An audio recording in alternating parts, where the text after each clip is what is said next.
Hello, welcome to another episode of the Horror Vision Horror Podcast. My name is Sean. And I'm John C. Riley. And I'm Missy. And I'm Tori. I actually thought about John C. Riley for probably a good 15 minutes today, so that's really weird.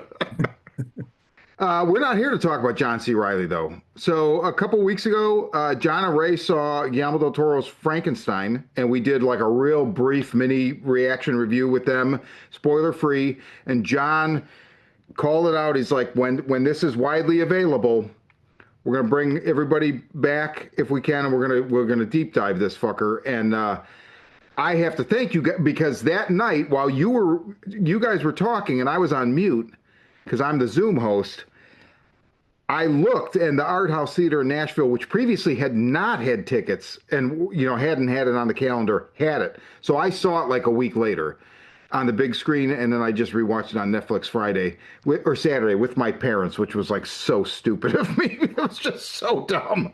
So dumb. So we're going to talk about Guillermo del Toro's Frankenstein, and there's going to be a full spoiler discussion. So if you haven't seen it, I don't know what you're waiting for. Don't let the 2.5 hour runtime frighten you. It doesn't feel like it's that long at all to me. And if you like, I just rewatched a couple other Del Toro movies, as I know some of you guys did too. It's just, it's right in line with what he does. And it also feels kind of like a crescendo of what he's been building to. So let's just talk about it. Full spoiler, last warning. John. I'll try not to go over old territory that I did, on the spoiler-free one that I did with Ray, but just really in a nutshell, there was a lot riding on this for me because Frankenstein is one of my favorite novels of all time. And in my view, there's no adaptation that has ever done it justice. And the James Whale one with Boris Karloff doesn't count because that's based on a stage play. There have been many stage play versions of Frankenstein, but really one of the more popular ones going into the early 20th century was the basis for the James Whale Frankenstein, as was common practice during the early 1930s. Carl Laemmle was quite fond of doing that with films during the Great Depression because they were cheap. They were already condensed down to a watchable length, and much of the dialogue had already been written. The closest film that has ever really come up until this point to being a faithful adaptation of the novel was the Kenneth Branagh one from 1994, and that film is absolutely atrocious. It is hideous to watch. There's some things I like about it. I think De Niro steals the show as the monster in the middle section of the film, and I think I like how the film tonally approaches the novel, but it is absolutely terrible. Kenneth Branagh wrecks every scene that he's in. It is so over the top that it's just obnoxious, which is such a shame because I'm a big fan of his film Dead Again, and I'm a huge fan of his version of Hamlet. But, this was terrible. So as soon as I heard Guillermo del Toro was doing Frankenstein, I was like, okay, but of course. And I started to get nervous when I heard about some of the changes he was making to the novel, like namely its time setting and a few other aspects of the novel that he was changing around. But I knew that he was going to make it his own and make it something that was not only relevant to the current moment that we're in, but also very much in line with the rest of his films. And I'm also very reluctant to sort of try to graft my feelings about a source material on top of somebody's artistic choices. I feel that is mostly the wrong thing to do. Mm-hmm. And as I said before, I saw this film opening night, 35 millimeter with Ray in Hollywood at the Egyptian, and it took my breath away. It just destroyed me on so many different levels. And I watched it again recently on Netflix over the weekend just to make sure that wasn't a fluke, and it wasn't. And some of the ideas were strengthened. I have issues with it. There's still some issues that I have with it. Um, that keep me from giving it a full 5-star review. I'm giving it 4 to 4.5 roughly. And we'll get into those issues momentarily. But yeah, by and large, just loved it. Just such a sumptuous presentation of it. Just the design elements all work. It's dripping with the Gothic and the sublime. Del Toro understands Gothic and the sublime inside and out. He lives it, he breathes it, and he was the first to make a truly, in his words, Miltonian adaptation of this work. So that's my take on it, having seen it twice now. Missy? Okay.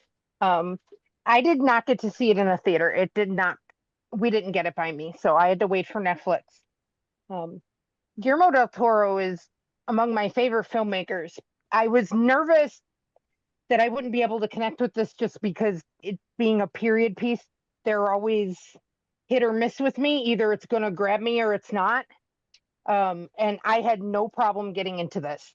Like immediately, when it opened up with these big gorgeous scenescapes and the way the camera moved and everything, the use of color, I was in before the creature even became part of the story.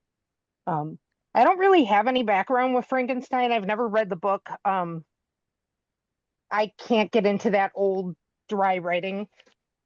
Um, but I've seen the De Niro movie several times because Peter loves it, and it's never made an impression. I never remember it every time we watch it.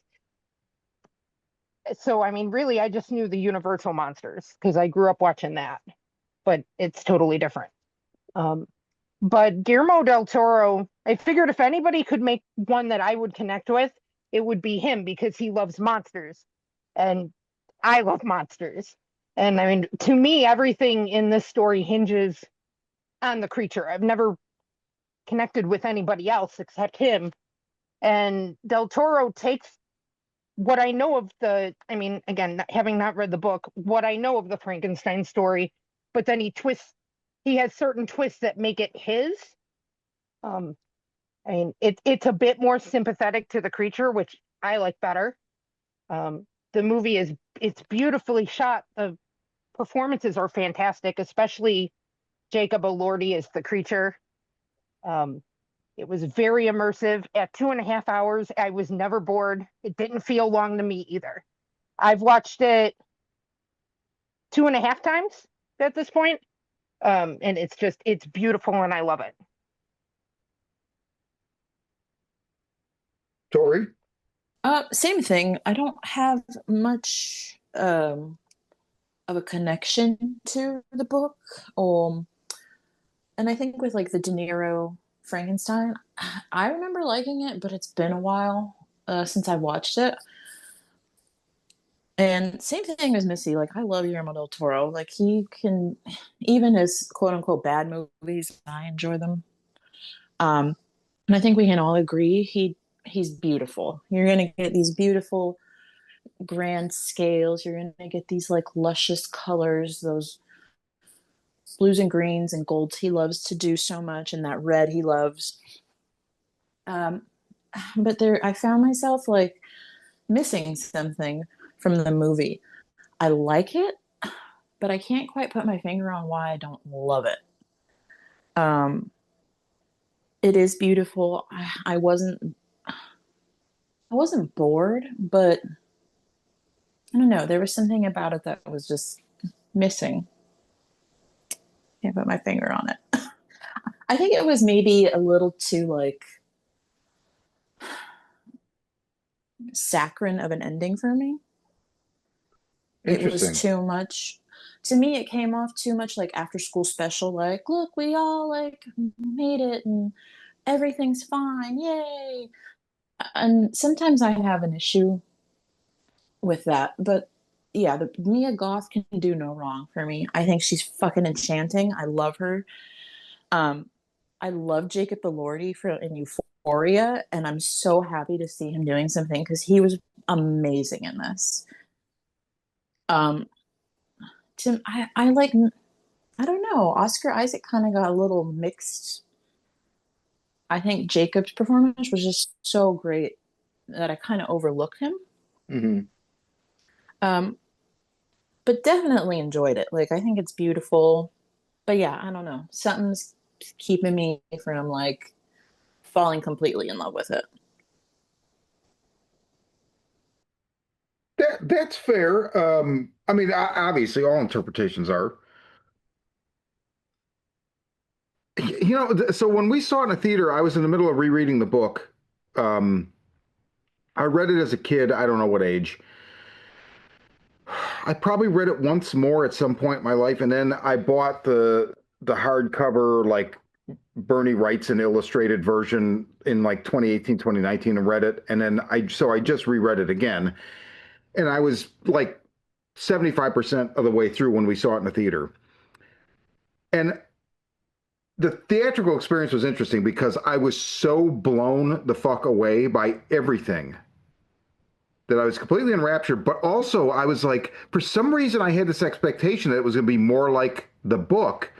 And it kind of splits the difference between the James Whale, there's none of that. But I mean, just the mad scientist, because and the book. So it splits the difference between the James Whale and the book, because in the book they never explain how he makes the creature. It's completely not there. There's no castle. There's no fucking electricity, no lightning, no table. He talks about it. He does it. And then he immediately recoils, leaves, and just doesn't forget about it. But it's not until later that Frankenstein catches up with him and he stops him in the mountains of Geneva and tells him his story. Basically, the point where he says, I am alone and nobody will love me or accept me, so I need you to make me a companion because I should not be alone.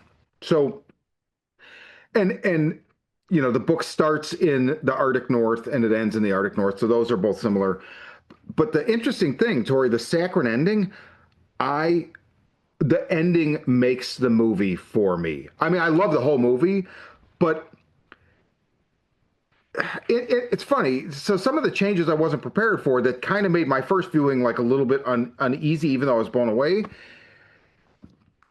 In the book, Victor is from the most loving, fucking happy family of all time. I mean, they are so unbelievable. Like, they're so loving that they go around adopting other children. So Elizabeth is like, they encounter this beggar or peasant woman who has multiple children that she can barely feed. And one of them is like not hers by birth, but she's taking care of it. It's Elizabeth. And so Claire Frankenstein, the mother, is like, can we basically like, we'll take care of her. And so they bring her into the home, and her and Victor are the best of friends with this knowledge from like, 8 years old or something, that they're eventually going to be, they refer to each other as cousin, but they'll eventually be husband and wife.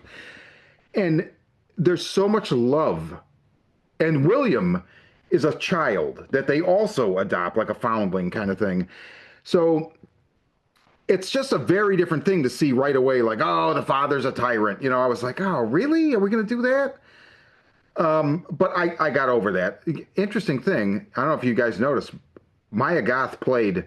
Claire Frankenstein.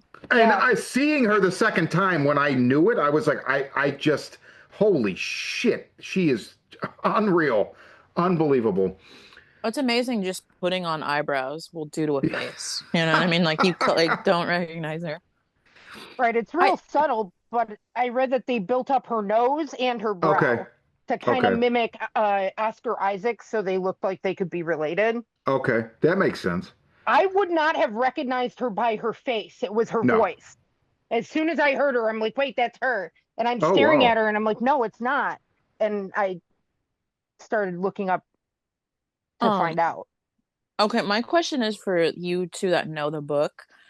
Is Victor like a fucking asshole? No, not well. He I is mean in to the that cri he won't. But it's like the best of it. He's not this guy. This guy in the movie is a fucking asshole. Like he just is. because I think that's what my issue was, is he's like such an asshole. And it's Well, he like, becomes his father. He's beating him, right? But yeah, so oh that yeah. it makes sense. Yeah, oh I yeah, don't know, like the whole John, am I nuts? no, No, the whole daddy issue thing is like prevalent, but I think let me get into okay. one of my issues with the film. And Tori, maybe I think this might shed some light on a few things for you, perhaps, because when you read the book, and this is probably one of the reasons why it's so hard to adapt this book, is because it plays upon your deep-seated desire for discovery and finding something outside yourself that his Victor, I mean, is he an asshole in the book? He kind of becomes one through a journey of obsession, but we don't begin that journey of obsession with him. We Right, begin it with a character who is absent from the Guillermo del Toro film. And it's unfortunate. It's like it's one of those things that it's a decision that I wish he didn't make, but he did. It's like we get Lars Mikkelsen, Mads Mikkelsen's older brother, playing this Danish sea captain in the film, who's not really given a whole lot to do. In the book, we get Robert Walton, who yes, is he journeys out as a young lad. He's like young guy in his early 20s. And I asked Sean, if I could just read this, before from the book just before we began. He's writing here to his a letter to his sister, a woman named Margaret Saville. And he says, he's writing from this place just north of London called Petersburg. He says, and as I walk in the streets of Petersburg, I feel a cold northern breeze play upon my cheeks, which braces my nerves and fills me with delight. Do you understand this feeling?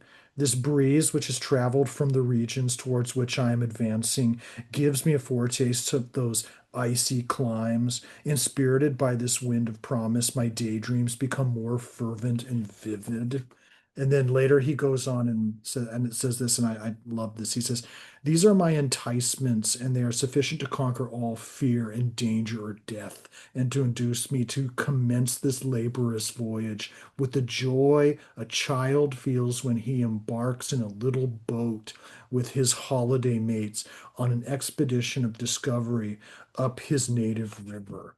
And you have to understand, like these complex emotions, this is what like 16-year-old Mary Wollstonecraft Shelley is like understanding, in that Villa Diotta on Lake Geneva, and writing about in a way that sort of plays upon the reader's desire for discovery and something beyond the immediate self, which I think has come to define this genre that we love. In other words, it's like we know don't go in the scary basement because Jason might be lurking in there, but we go anyway.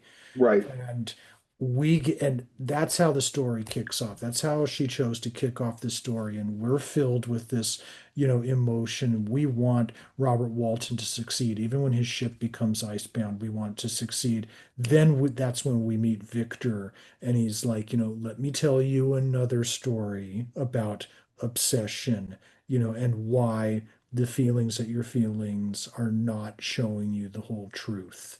And and I think to I have some issues with Del Toro moving his story from the 1790s up to the 1850s. I think it's a better arena for Del Toro to explore his yep, ideas in relation to the present, but there was a reason uh, why Shelley set that story just right after the French Revolution with that political upheaval and the scientific revolution.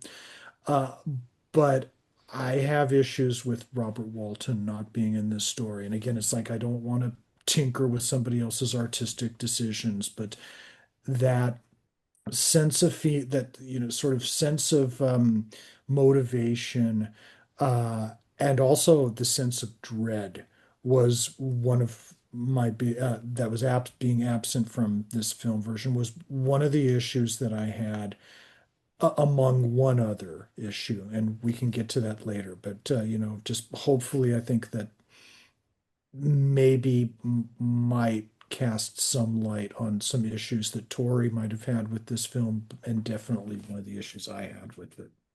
Yeah, well, so, and he chooses to start it in kind of an action, which I get it, right? Um, but I'll just say what really brought me around near the end of my first viewing was this is Guillermo del Toro's Frankenstein. Yeah, And Right. once I like thought about those words placed in unison, I was like, I'm good. I get it. Done. So, Missy, Um, I just I really liked how we're Victor and the creature, they're two sides of the same coin, but through the whole thing, Victor starts out he's surrounded by life, but is is only obsessed with death. And then the creature is pretty much like death itself, and he just wants to have a life that is his. And I don't know if that is one of the themes from the book, but I really liked that that statement, that version. Like I loved the ending too because it felt hopeful. just the beauty of him calling him son, I was moved to tears. I mean, because it doesn't end that way in the book. And How does the book end? he just Doesn't he basically die before he gets to him on the boat? um now see, I just fucking read it. I literally just finished a couple days ago. So he he looks at him with dies. disgust. Yeah, and there's no there's It no reconciliation between them. It's just here's the other thing. The one big thing I had, and it's fine. There is no he shoots and dies and heals. There is no I'm going to live forever. That is not Oh there my at all. God. That was Okay, one of my fucking issues. I was like, It what the X-Men bullshit am I watching right now? the exact words that I had, the exact word. But I will say, I know why he did it because it adds to the dramatic import of I need a companion. You've denied me death, Father. Like you've denied me love, you've denied me death, and so it ups the stakes in a way that aren't there in the. But the book is such a quiet book. It is just not this at all. So to make and man, I saw the Branagh like opening day in what was that like 1995 or something like that. I Yeah. don't remember anything about it. So I've always said like I need to go back and watch it. And I just never have. So no, I don't know, but I feel like it's a little bit quieter. Maybe I could be wrong. It's No, it's okay. it's it's not quite boring. quite unfortunate. There is only one thing about that film that I wouldn't say is better than the Del Toro version, just because Brana manages to fuck it up, in his own spectacular kind of way. But the one of the other issue I had with Guillermo del Toro's Frankenstein, and this is it's not a terrible issue, but it's something that I think has characterized my somewhat ambivalent feelings towards Crimson Peak and Shape of Water, which is, and I've only seen Pinocchio once, which is that he's sort of fallen victim to, I think, what like a lot of filmmakers that come out of the either the indie circuit or the international film world that get a lot of money and backing from major Hollywood studios, where their films start to take on sort of a kind of a high gloss sheen to Hmm. them. Oh yeah. Whereas like like Pan's Labyrinth feels a little bit more dirty by comparison, and Kronos. Brana's Frank oh Kronos is so good. Devil's Backbone is so wonderful Hmm. too. And it's just and Brana's Frankenstein as terrible as it is, the kind of it's a bit tonally, it's darker and feels like you're actually watching a horror film, and it's grungier. So I think whereas Del Toro's Frankenstein, yeah, there's definitely unnerving moments. It hits a lot of the right notes thematically. I'm not saying it should have been grungier, but there were moments that felt a little too clean. It's definitely in line with Crimson Peak because I just rewatched that and I didn't have a Yeah, good memory of it. I watched it like let's say 4 years ago. And I mean, it's just all about the gothic extravagance, right? Which is fine. It's exactly. not a criticism, but what I'm saying recognizes exactly what you were saying, right? He is very caught up in that. And did anybody Yeah. watch the making of the 45-minute documentary on Netflix? No. I didn't know there was No, one. no, I'd love to watch that. But watch it. But yeah, speaking of Netflix, it's like I'm watching this film the second time, and I'm just thinking, yeah, even the scenes that are supposed to be kind of dirty and grungy, it's like not a speck of dirt to be found. This is, Netflix money well spent. Yes, Hmm. although you're not wrong, but the laboratory goratory, like that's pretty elaborate, and even they go into like Oh, like making Christoph it. Waltz falling and just smashing on the floor. Oh, it's Oh, because great, but like they were like real sets, weren't they? Yeah. Yeah. I was so fucking shocked how much of it is real. And it's like Hmm. some of the miniature stuff blew my mind too. But like, I mean, they talked about how they built all these severed legs, severed heads, severed all this shit. And like some of it was prototype, and they didn't expect it. And Del Toro's like, I want it all, put it all in the room. So the amount of blood and grime and well, not grime, but gore. It's not dirty, but it's very pleasantly gory. Like um. So I agree with the high gloss for sure, but and also he's adapted his stories to fit that, right? So like Hmm. Crimson Peak is a gothic romance, or not romance exactly, but I mean To it me, is. it's a romance with a ghost. Yeah, Yeah. yeah, good point. Good point.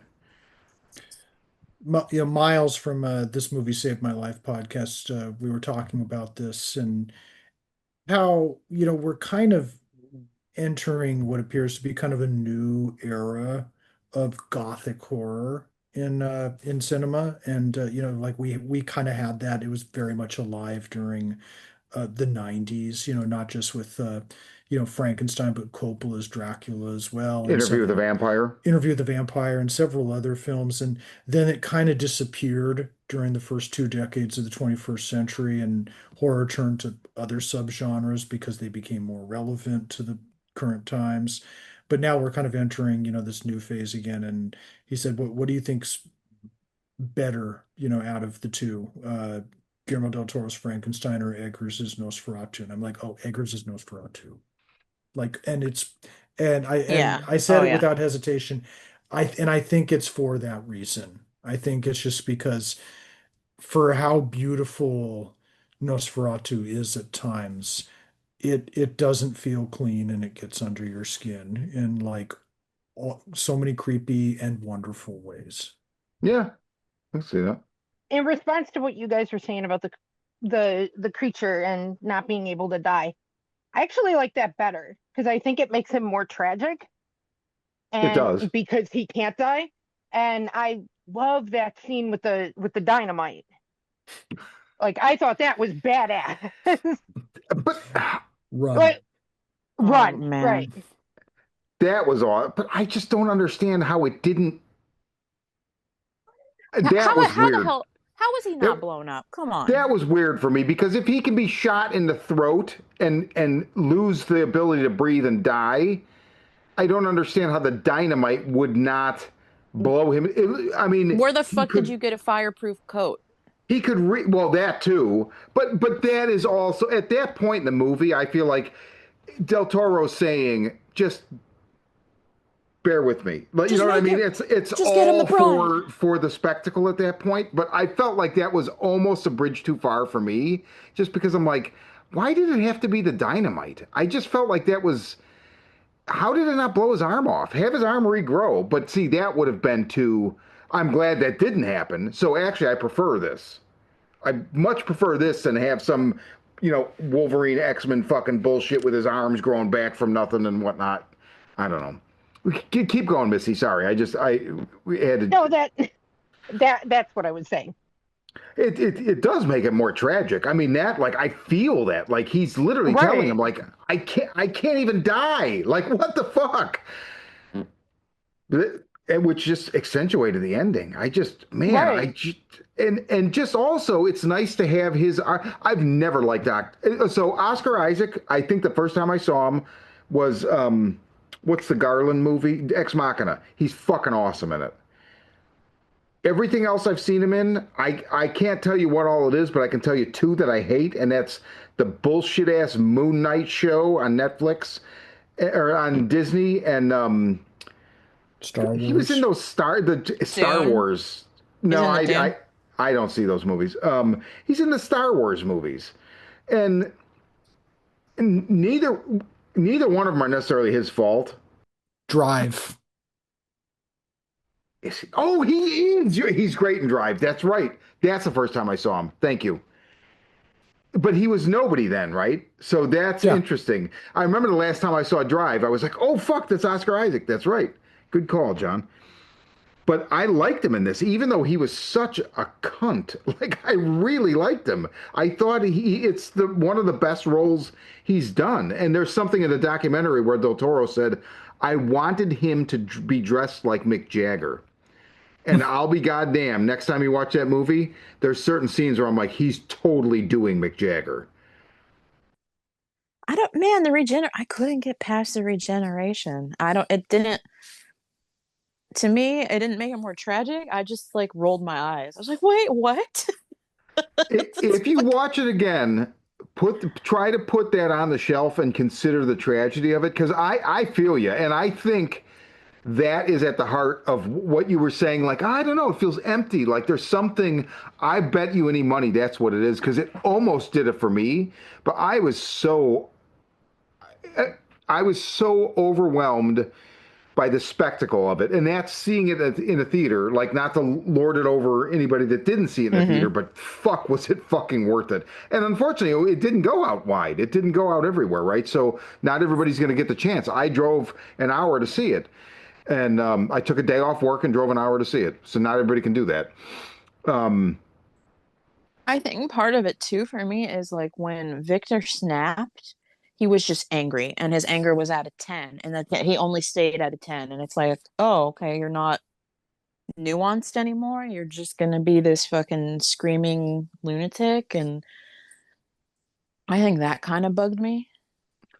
That that's I agree with that, but also that's short lived because then he gets blown up, and then he kind of has like a little bit of a arc where he tries to apologize to Elizabeth, and and then after that, it kind of just becomes like tragic on his end. I mean, he did it to himself, so it's not really that tragic, but it's tragic for everybody in his fucking life that suffers.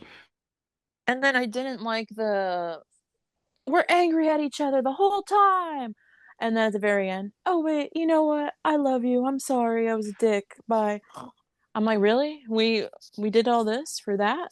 I don't It's it a just it's a deathbed it thing, but I get that. it felt too yeah, it felt too fucking like Little House, to me. Oh my god. Well, I don't like that when things kind of wrap up in this like I don't know, at the very end in this very like beautiful packaged thing. I don't know. It didn't I don't know. I get it. I don't know. Okay, let's go around the horn. John, do you feel like the redemption is earned? No, and Yeah. that I'm fine with that. That's kind of the point. Okay, good. I like that, John. Missy, I like the redemption arc. I like the ending, do but you feel it's earned? I mean, you can like it and yeah, not feel because it's earned. I mean, I'm I not calling mean, your answer into question. I'm just, posing. I mean, I think that it is because I mean, I think it's more just closure. He's dying. He's going to die. They just, it's not so much that it's, oh, I love you, everything's fine. It's more just kind of, they actually see each other for the first time. They accept each other, and now the creature can move into his next chapter Well and said. find whatever life he's going to have. I would say it's earned for the same reason, but also I like when you say they see each other for the first time. It's the first time Victor shuts the fuck up because he can't really talk and listens. And so that's one of the things in the book is like so in the book, and the blind man scene, in the book it's better. They do a good job in this, but there's none of this like the hunters or whatever. So in the book, Victor leaves. He doesn't blow shit up. He just leaves. The creature finds his way through the countryside. Same thing. Finds his family. It's a man, a woman. It's a old blind man, a young man, and a young woman. And it's a father and brother and sister. And they're poor and they live in the woods. And it's the same thing. He hides and he, does things for them, gathers wood and all this shit, and the spirit of the forest, all that. And the old man realizes. And then there's this whole story about how they used to live in France and they were well-to-do. And the son saw this injustice with this, I think it's a man from Turkey who was rich, and basically Paris society decided that they hated him because of who he was, where he was from, and how much money he had. So he goes to jail. So the son springs him, and then they get caught. That destroys the family. But that man's daughter and the son are like in love, and so she comes and stays with him, and they teach her English, and then that's how Frankenstein's monster learns English. But it was it's cleaner the way they adapted it for the movie, 100%. So I have no problem with that. But in this section of the book, like in the movie, but more so, you feel so much for this creature. He wants to be good. There's nothing evil about him. And all of the evil comes from the fact that, and it's always the same thing. He's always in the wrong place at the wrong time, or he's misunderstood or whatever. So when he reveals himself to the old man's fine with it. And everybody else freaks the fuck out. And so he basically is like, I can't be happy. He goes and finds Frankenstein and he kills the little brother, William, who's like 5, right? He fucking strangles him. And then they have a nanny that they've basically is a peasant that they've basically adopted. And he frames her. And so she gets hung has a trial and they hang her. And so Victor's life goes from being one of joy to it's like now it's him, Elizabeth, and the father, and their lives are miserable. And he knows that he's the cause of it. And so it just eats him up. He never becomes this like really astounding jagoff like the way Del Toro's Victor does. But the scene where Frankenstein corners him and in the woods and tells him his story, and he basically says, okay, so he goes with his friend, who's William in the movie is basically standing for.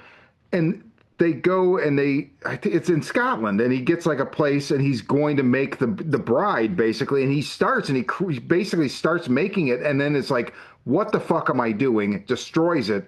And the monster's like, okay, well, it's on. I'm going to destroy everything you love. And then I'll be with you on your wedding day. And Victor's stupid enough to think like, once I get married, he's going to kill me. And that's not who he kills, right? He kills Elizabeth. And then that leads to, the Arctic chase or whatever. But there's so much, I don't know. The book is magical. It's just, there's so much more emotion in it, where this is so much more spectacle. But also, it's a movie. So is it a valid trade-off? Yeah. Sean, just as a side note, I'll be with you on your wedding night. You know what that was inspired by? No. Henry Fuseli's painting Gothic which is the cover for Ken Russell's Yes, Gothic. the little imp laying on or sitting on. Wait, so that was. Oh, The that's Nightmare. creepy. Yeah, the Nightmare. Yeah, That's creepy as fuck. He yeah. and dude, if you go back and watch that movie, there's a lot of famous paintings that Guillermo takes shots of.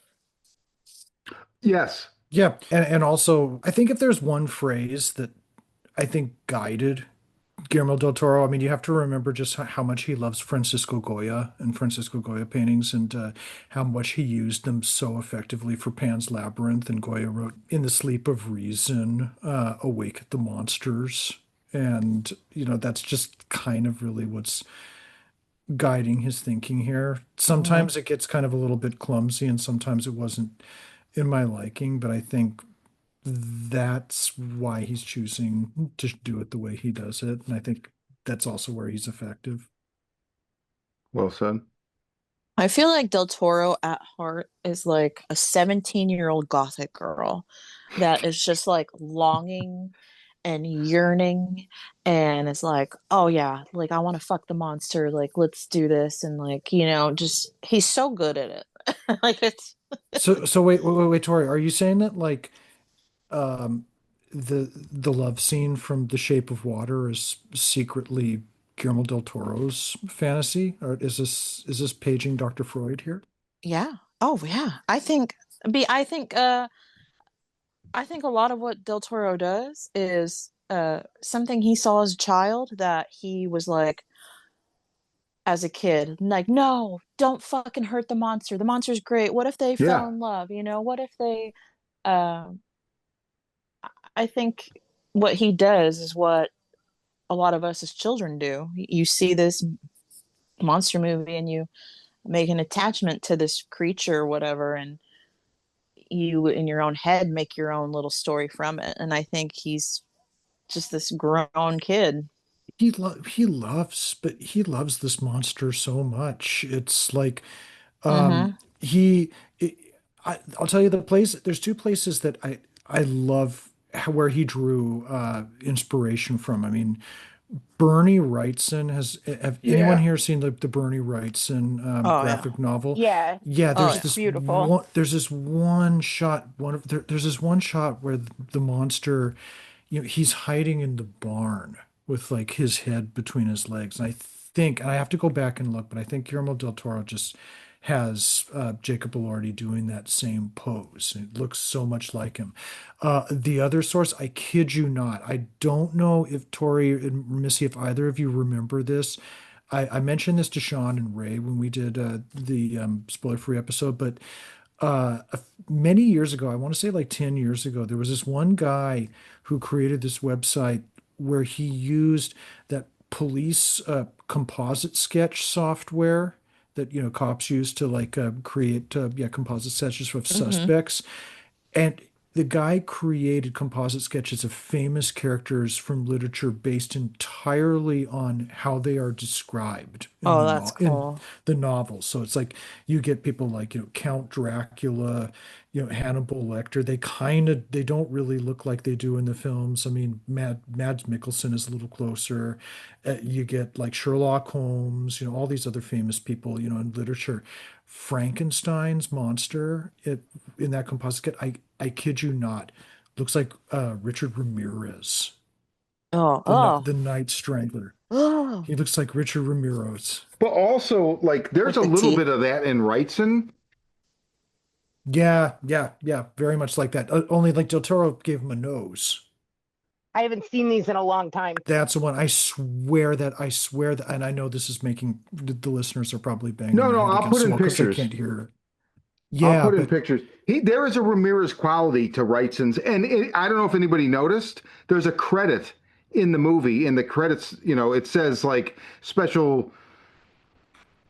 Not thanks. It's like it basically acknowledges like we use Bernie Wrightson's design for Hmm. some of our design. I think he like secured the rights to it from the Yeah, Wrightson or the estate or something like that. that sounds right. And I mean, did any? So Missy, I know you didn't because you weren't there, but and John, you didn't live there at the time, but you may have been visiting. Tori, John, anybody go? I think it was LACMA had in like 2017, 2018. I missed it. I know exactly what you're talking about. No, They had Brandon saw it. they had Del Toro's like The bleak house. collection. But it's not Oh, even the just Bleak like his House. collection. It was his house. It was they didn't move his house, but I believe it was L.A. Museum of Contemporary Art. They Yeah, had an No. exhibit that was there for months, it was and LACMA. Yeah. it No, no, no, was no. I know about it. I didn't go. There's two things in life I'm super bummed about, and they both involve LACMA. I never made it to the Del Toro one. I was living in Seattle at the time, but I could have made it down for that if I wanted to, and I didn't, which sucks. The other thing that sucks is I missed the Stanley Kubrick Dude, one I saw in both. in Those are the only two times I 2012. ever went to LACMA. Oh Oh my my God, you God. bastard. I'm Oh my God, sorry. you bastard. I I'm so hanging up wanted to now. see both of them. So sorry. I feel like I stole those from you. Oh, But they had that's so cool, man. his personal collection, and like the reason why it's they didn't move his house there, but like they had his rain room. So he has a room in his fucking house in LA where if you sit in that room, it's always night and raining outside. It's not, but it is. It's fucking crazy. But he's got all this Frankenstein stuff. He's got life size. I don't know if they're wax or what they are, but there's Karloff putting on the makeup, Karloff in the makeup. Like it's life size. It's Yeah, fucking insane. Oh, yeah. I have Karloff's guacamole recipe somewhere. random shit I've It, ever it, heard. I it, love it, it. it, it's the same as everyone else's, except he just added a little splash of sherry to it for some reason. Well, uh, Missy, do you think that Guillermo del Toro probably loves the movie Nightbreed? I'm sure he does. I mean, I'd be surprised if he didn't.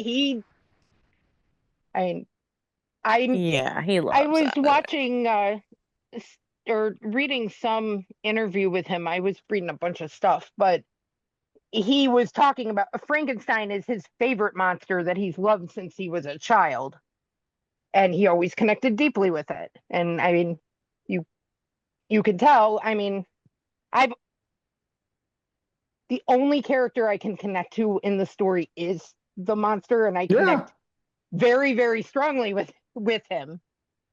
And I don't know, I like that he did something else with it too. I Hmm. mean, sometimes they'll do adaptations of something and I mean sometimes they change everything and we hate it, but sometimes they'll mimic it so much that it's like what's the point?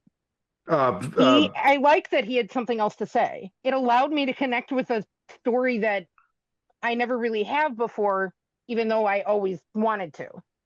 I okay. just never saw a version. I mean, I like the old Universal monster stuff, but again, it's not the same thing.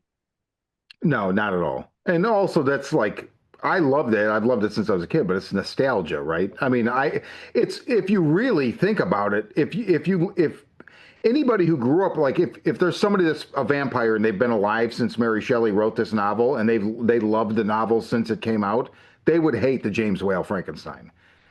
You know what I mean? Like picture some book that you love Right. and somebody basically takes the titular character and like, I mean it's so ridiculous.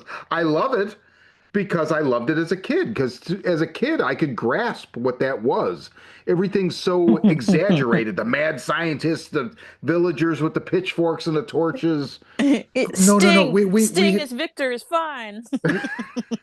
No, it's fine. We Yeah. had to get that so we could have Peter Boyle as Abby Normal. Very true. Very Oh true. man. I mean I love that for other reasons, you know. Frankenstein. Oh my God. Uh yeah, I just and it was so funny like watching this. It was like me and Kirsten who had seen it, and then my parents, which again, why do I do this to myself? And Kirsten's mother. And at some point, I won't say who, but one of them said something of the effect of like, I don't even remember what was said, but I had to explain the point of the movie is that the humans are the monsters. Like, how are you not understanding this? We suck. They But didn't. no, I was just having this conversation with Peter yesterday because he said that not like I always thought that everybody sympathized with the creature. I think nope. he's and that's what Peter said. He said, "No, you sympathize with the creature." And this one is sympathetic, but he said, "No, most people are not seeing it No, that way." exactly. And I the didn't James know. Whale one, you get a little bit of sympathy with the monster, but more or less, it telegraphs as the villagers are right, and not exactly, but more so. God, has anybody watched his Bride of Frankenstein recently? Because I watched that last year and I was like, this movie's fucking bananas. I had no It's memory. so good though. Dude, the little people? What the fuck? He's got little people in a jar. They're like sea monkeys. I'm like, what is good? I didn't remember any of that shit from when I was a kid. That whole viewing, I was literally like, jaw drop. Like what? It's not nearly as good as the Frankenstein. There's like so many weird, campy, like purposely campy. Like I almost felt like I'm like, is this a piss take? Abbott and Costello Meet Frankenstein is the best movie. We we watch that every other year. Well, it's not they meet Frankenstein, right? It's like they meet the monsters because it's They all of meet them. all of them, yeah. I Yeah, don't it's good stuff. know. It's the best one. So he's done Frankenstein and the creature from the Black Lagoon, essentially. Kind of done a Any vampire with Kronos. Yeah, I did Vampire with yes, Kronos. but it's not really Dracula, right? Like, No. He's not going to do Dracula. do you think how like now like Larry Fessenden has kind of been doing his low key, and I love Depraved as his Frankenstein, and it's great. Yeah, it was good. Ties it into Big Farm, totally recontextualizes it like a modern, very cool. Blackout, his werewolf. I liked it. I didn't like it as much as Depraved. But so he's, and I feel like he recently said, I might be wrong, but I feel like Fessenden said he had intentions to do another one, but didn't name it. Um, Anybody want to venture a guess if Del Toro is going to do another, and if so, what it would be? He wants to. I read it earlier today. Actually, he wants to do an adaptation of Gaston Leroux's novel Phantom of the Opera. Mm-hmm. That's right. That's right. I did Yeah, read that. that was what it was. That definitely fits his current motif way more than any other of the Universal monsters, if that's even considered a Universal monster. I don't know. But Tori, go ahead. It is. It's Lon Chaney Yeah, that but is it classic one. Universal? Yeah, Mm-hmm. Okay. I don't think he would do it, but I think if he were to do another Universal, London After Midnight. That'd be sick. Because that That's interesting. That's very interesting because that like so I don't remember the lore behind this, but like that doesn't it never actually got released, right, right. John? It was like made, so it was made, and we've seen images from it, but we've never actually the movie has never been made available. Correct. How is it possible in this day and age that somebody didn't dig that shit up and put it out? I don't remember if it was like a fire.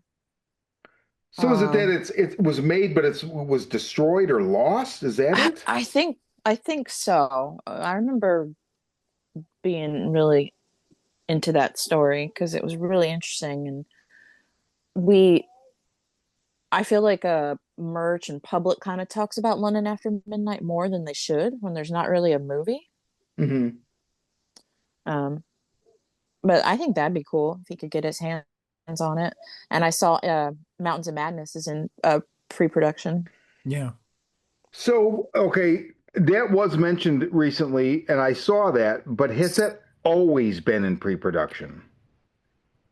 You know what I mean? Mm, Like, Yeah. Has Yeah, that been yeah, listed more or in less. pre-production on his IMDb for the last 15 years? Kind of, yeah. I mean, that's always Okay. been sort of the things. No. It's like I think he wanted to do something with Jodorowsky, on that, but I don't Mm. know. I mean, That's will he actually make it? If I think he will eventually, but yeah, it's just kind of a placeholder. Well, now he's got the cachet to do it, right? Like 15 years ago or whatever, I remember no studio, it's going to take a big studio's money, and no big studio is going to greenlight this, where it's basically like, I remember the comparison. It's The Thing because it's an all male cast, there's no female. So that immediately, like, puts up a blockade for a big studio. Like, what the fuck? But I feel like it's different now. I feel like he's got the cachet to do it, and I don't think the same stigmas would apply for people. I mean, he's Del Toro. Maybe not. Maybe I'm wrong. I don't know. And this I mean, movie is making like it's fucking trending like all over social media. Like a lot of people have really picked up on it. So definitely. I mean, I think we can all agree he was popular to us, but he's only gaining momentum because of Frankenstein. Like so much more. Shape of Water, did that win the Oscar? Hmm. Yeah, I thought it did. Yeah, okay. but that was done with oh gosh, who was it? I want to say not A24. I think Oh, Fox Searchlight. oh, okay. Yeah, so indie-ish. I mean, not it's Fox Yeah. Searchlight, so it's Fox, right? But I feel like all the big guns now are taking oh, let's do a Del Toro movie. Let's do a Del Toro movie. So we'll see who ponies up for Mountains of Madness. Also, it'll be easier to do I Mountain think of Madness Netflix. now. Yeah, I think Netflix will. I mean, he's got like a winning streak with Pinocchio and Frankenstein, and Criterion snatched up Pinocchio pretty quickly. I could see them doing it with Frankenstein as well. So yeah, Netflix, of course, is going to be the one that puts it up. I mean, they have the money to do it, and the Del Toro has been very, very good to them. So yeah, I wouldn't be surprised if we finally saw that in about 2 years, 3 years max. You remember the thing back in the day when there was talked about where like they were talking to Tom Cruise to be in it? I was just like, don't do it. I'd rather not have the movie made. I Aw. mean, Yeah. I tend to like Tom Cruise, even though I don't like him, but there's a bunch of movies I actually like him in, but that is not a movie I want Tom Cruise in. No, no, it doesn't work. Uh, Elordi, who plays the creature, I have no previous experience with him. If I've ever seen him in anything, I don't know. But I have seen him in the trailer for this Wuthering Heights adaptation, which looks good. It looks gorgeous. And I want to see it, but I'm a little pensive because Charlie 39, how the fuck do you say this? Charlie XCX. Is that actually how it's pronounced? I think so. Oh, The God. singer, the pop Yeah. star. So she does the music, and I'm like, is this going to be like a Baz Luhrmann thing where it's going to be like Victorian with like a fucking modern soundtrack? I will get up and leave the theater. I think it's gonna be a chick in modern time, her daydreaming herself in the Wuthering Heights world. Oh, that's interesting. Because if you look at the title, Wuthering Heights is in quotes too. Interesting. But Elordi, okay, I really like Euphoria. I love that show. I think it's really good. He is a fucking asshole in that show, but he's so good. And he kind of plays this complicated character, but you fucking hate him. And then in seeing him in this, it's yeah, he's a great actor. You should watch him in Euphoria. He's pretty great. He definitely steals the show. I mean, just the anguish is there. Hmm. I didn't know him either. I don't know the Euphoria show, but I was reading that his voice, he was kind of doing the same kind of thing that Bill Skarsgård learned. He was learning how to do Tibetan chants and Mongolian throat singing in order to make that that voice. Oh, that's crazy. Well, and he had prosthetic teeth that kind of affected the way he talked. And Del Toro filmed a lot of it in sequence so that he'd have time for this voice to develop. Wow. 10 to 12 hour. I think it was 10 hours of makeup a day. Because it involves, if it's a full body thing, it involves like 42 different prosthetics. That's nuts. He looks awesome though. He looks like those crazy, like those old anatomy charts. Yep. That's what he should look like. I thought it was cool. I thought he looked like the engineer from Prometheus at first. I saw And I was like- Prometheus once in the theater and blocked it out of my mind. It grew on me. It grew on me. But at first I was like, oh no. Watch him in the woods again. Maybe one of my favorite scenes in the movie is the scene with Ralph, what's his name, Ennison, where it's Oh yeah. The Victor doctors. presenting, to the surgery of doctors and students, right? And he's got that like exhibit. So here's what I love about that. There's that. So Reanimator is obviously, it's based on H.P. Lovecraft story, but the movie Reanimator, to me, is way more Frankenstein than it is H.P. Lovecraft's Reanimator, right? It's the soul of H.P. Lovecraft's Reanimator, but with way more of a Frankenstein panache. Kind of a lot like Paul Morrissey's Flesh for Frankenstein. I've never seen that. Man, that's been a while since I've seen that. Oh, They're fun. and the Roger Corman. There's a Roger Corman Frankenstein that's set in modern times. Always remember that poster, John. Yeah. Because the eye, like that's Yeah, it's not good. The movie's not good, but that poster is awesome. the one with John Hurt in it, isn't it? Yeah. Oh, interesting. John Hurt, and then there's one with Sting as Victor Frankenstein, or maybe it's that one. Mm-hmm. Poster was like an eyeball stitched together, right? Yeah, so it was a blue, Okay, green, and a brown eye. Frankenstein Gotcha. Unbound. I can still see the That's VHS it. cover. I don't remember if I saw that or not, but I know the cover.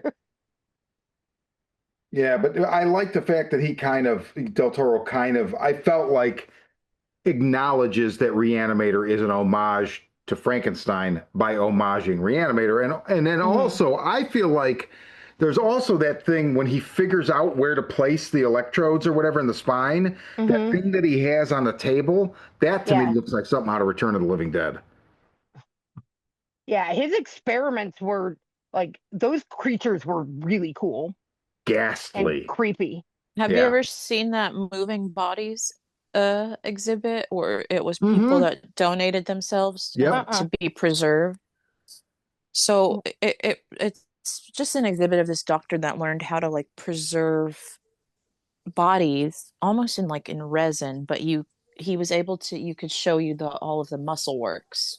So he can cut them in quarters and shit like that and show you like the circulatory system or the lymphatic system or whatever. It's creepy as fuck. He would pose bodies, but the skin is off, so you can see musculature and all of that. And that's what the creatures reminded me of. I kept thinking of that. It's definitely an inspiration for sure. There's no doubt. Absolutely no doubt. This wouldn't exist without that.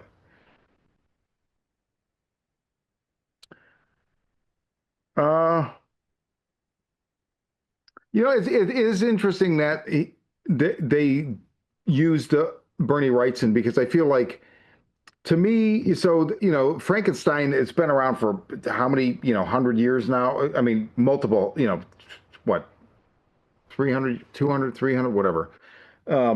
It's late. I can't do math right now. 207 years. Thank you. And there's Mary Shelley's Frankenstein.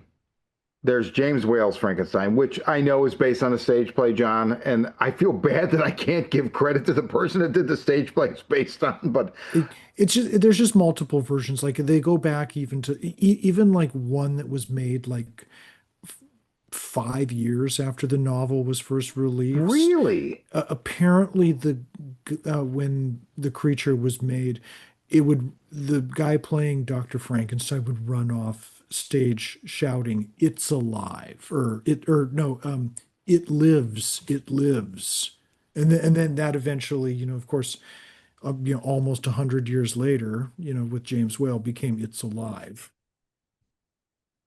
And because of that, we associate the term "it's alive" more than "it lives" or anything in the novel. In the novel, of course, he doesn't say it's alive.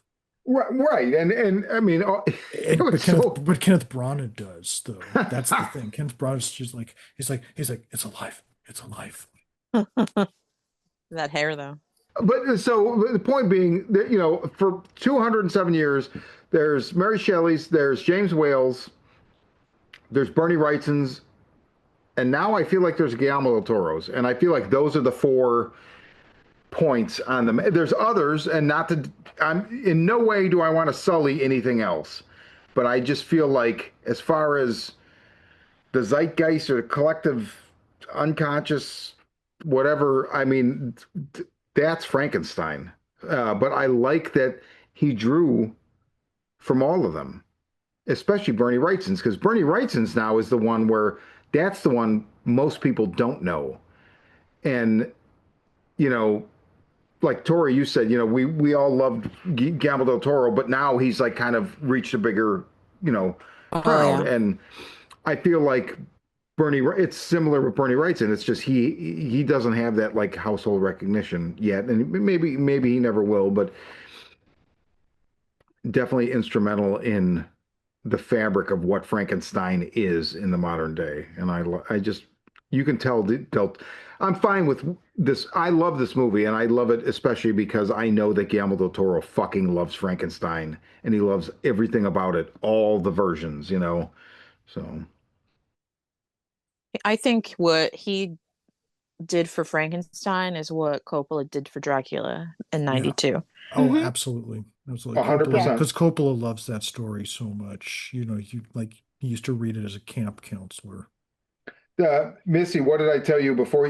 She texted me. She's like, I'm a little worried because it's a period piece, and I was like, what did I say? If there's one movie I could compare it to, Yeah. And my response to you was, I'm hoping for Coppola's Dracula and not Eggers' Nosferatu, which I know a lot of people loved it. It's not for me. fair. I love I both. tried to watch it again to see if because I thought how Skarsgård does Orlok is very cool. It put me asleep again. Fair. It's not for me. But that happens with most Eggers movies. He's just not for me, and that's fine. It's all good. Yeah. But Hey, I So yeah. wouldn't. That's not a movie I would like try to convince you to like. You know what I mean? I'd be like, yeah, okay.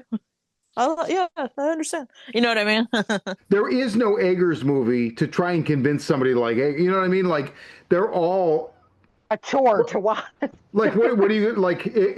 That's probably the most accessible. Like, you could be like, you should start with The Lighthouse. Oh, No, No. you don't no. like me cooking?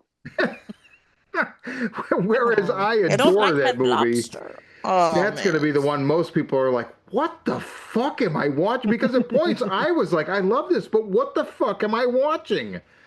Oh, it's Defoe farting and Pattinson grimacing. Okay, I didn't know that would be a thing for me, but it is. No, in fact, after I finished Frankenstein yesterday, I immediately put on Coppola's Dracula because I was in the mood. I've been Nice. wanting to, and I Oh, they had it pair out, so well together. I might do that this weekend.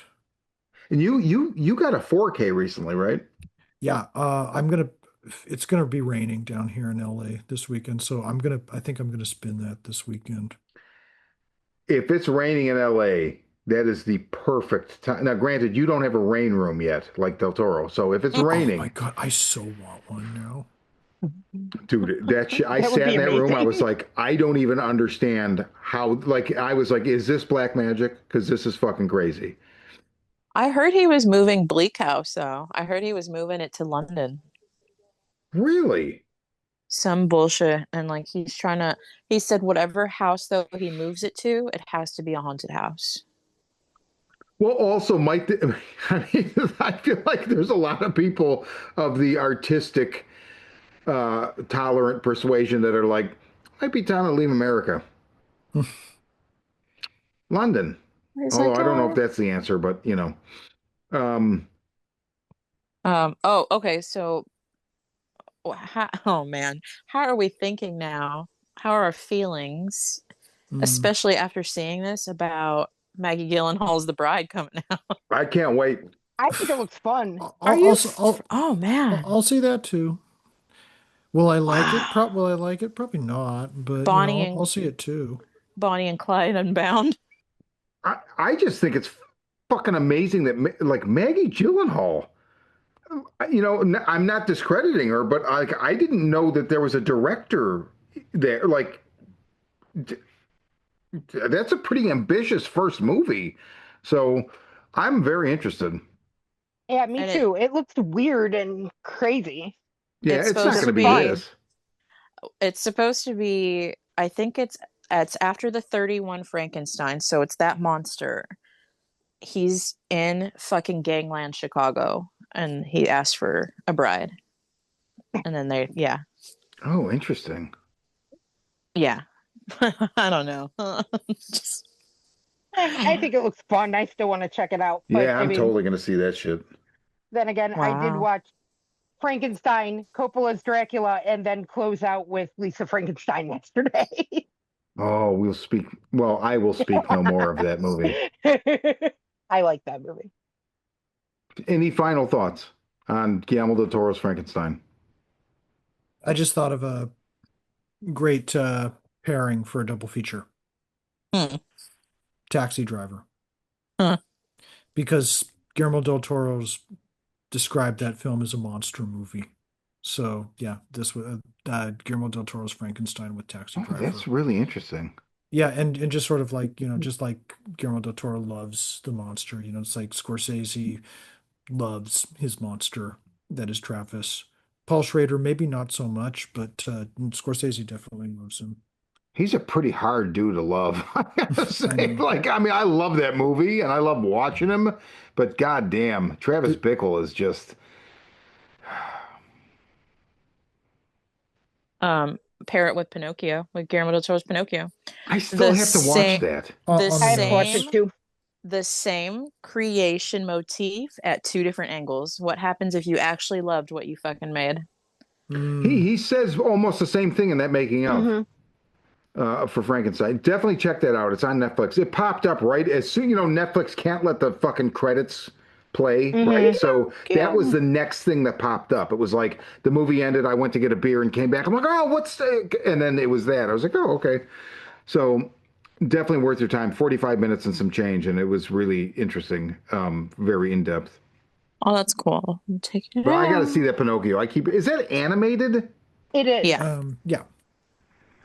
Not the biggest fan of animation, but I'll see it. Del Toro animation. Just keep It's that. stop motion Yeah, I mean, claymation. I like some animation. It's just It's like all the Leica films. Those are awesome. I think I they're don't know what awesome. that is. Kubo and the Two Strings, Coraline. Okay. Gotcha. Coraline's This okay. the studio that puts out those movies. That I don't know who they're like Hobo and the Two Strings is, but Kubo and the Two Strings. I don't know what that is. Oh, it's so good. It's just It's stop a motion fun one. animation. Okay, Missy, final thoughts? Thank you, Guillermo del Toro, for making, a love letter to Frankenstein. The other monster kids appreciate it. Well said. Okay, Tori, final thoughts? I still love Guillermo. I still think it's worth a watch, no matter how much I nitpick it. But it's still a great movie. I would agree. I would definitely. I appreciate that you said it's still worth a watch because, like, it is. Even with any issues, I feel like this is just very watchable.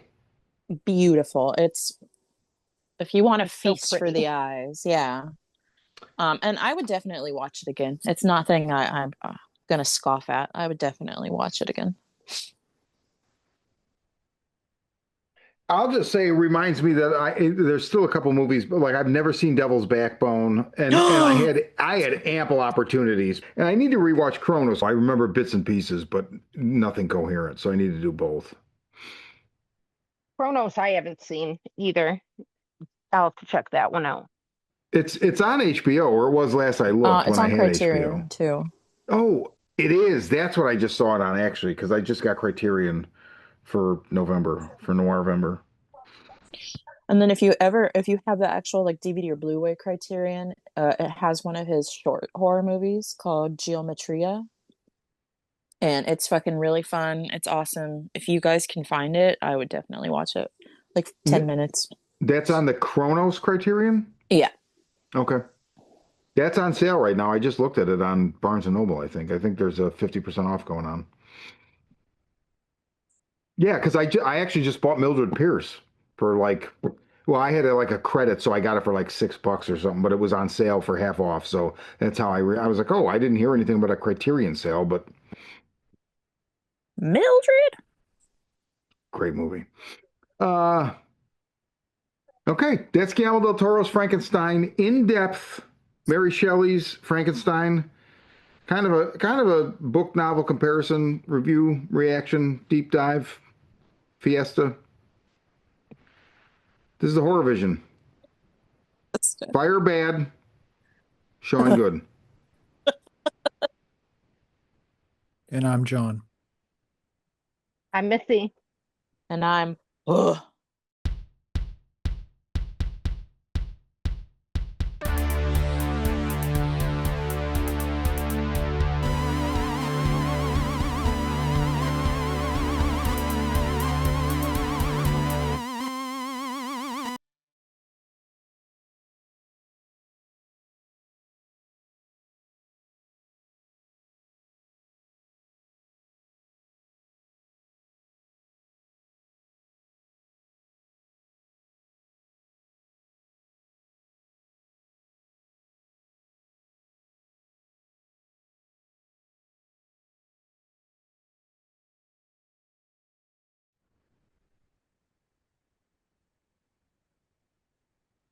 Like this. It looks like you're filming Skinamarink, Tori. Right, your I can camera's see it's pointed at the corner of the ceiling. ceiling. Next, you're just gonna see a shoe and then like a toy. I don't know.